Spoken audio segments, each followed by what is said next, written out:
Hi friends, அனைவருக்கும் வணக்கம்.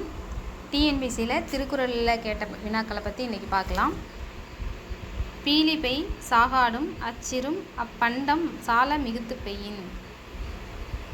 இக்குறள் வழி திருவள்ளுவர் கூறும் அறிவுரை யாது? தன் சக்தியின் அளவை கடத்தல் கூடாது.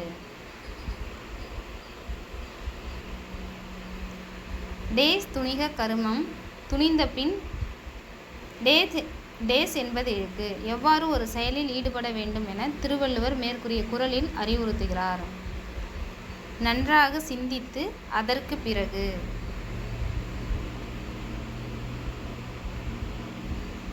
மக்கட்பண்பு இல்லாதவர்கள் எதற்கு சமமானவர்கள் என்கிறார் வள்ளுவர்?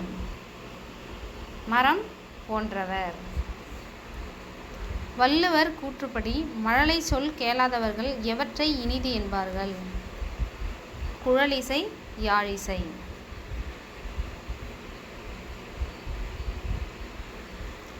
ஒரு நாடு அதன் செலவுகளை கட்டுக்குள் வைத்திருக்கும் பட்சத்தில் அதன் வருமானம் குறைவாக இருந்தாலும் பாதகமில்லை.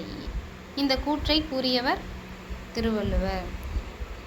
ஓகே ஃப்ரெண்ட்ஸ், நன்றி.